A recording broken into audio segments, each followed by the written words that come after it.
For today's video mga boss idol, magluluto na naman tayo ng karning baboy, pata po yan. At abang tinatakpan, prepared natin yung mga sahog o ricados, mga gulay, patatas, at saka mga sili, kalabasa. Ayan boss idol.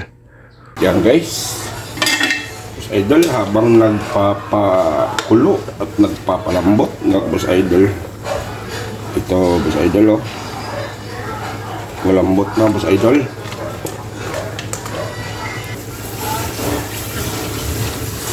At pinalagay na natin ang mga sahog para masabay siyang lumambot ng boss idol. Patatas. Butagan mo.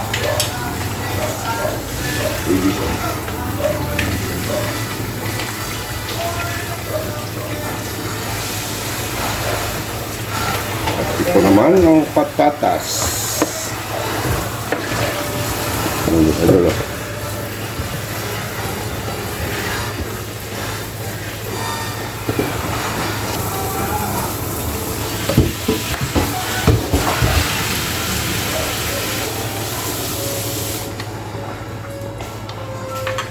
Yan, mag-antay tayo na ano to boss idol, papakuluin muna natin boss idol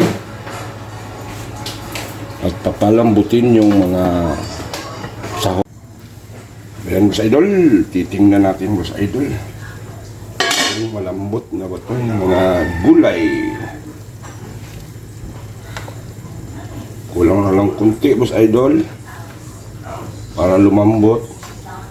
At atin na lang titimplahan mga kabus idol. Titikman natin.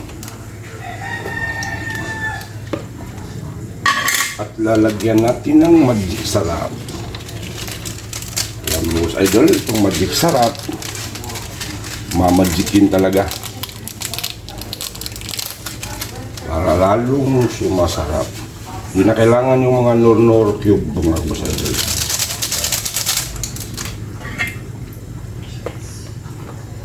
Ng mga cube yan kasi may karne na yan, lasang karne na yan. Yan,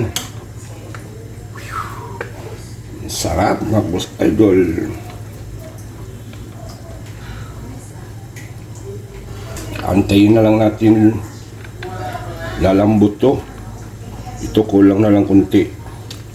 Pag lumambot na to boss idol, ito ilalagay na natin itong pichay.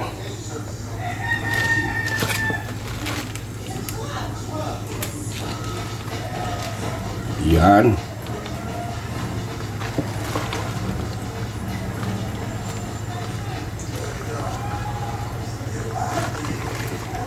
Tama lang na lumambot yun kasi kulang na lang konti. At ito, maluluto na din tong pichay.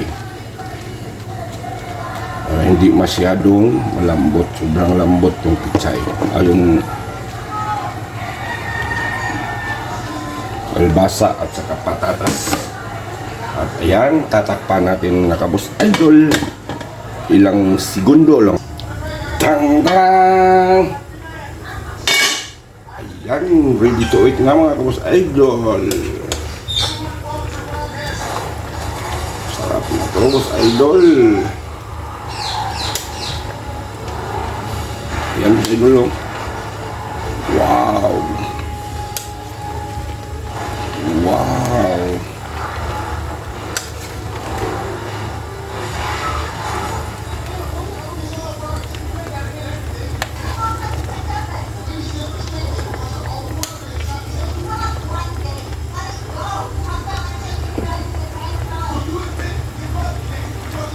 At ayan, thank you for watching.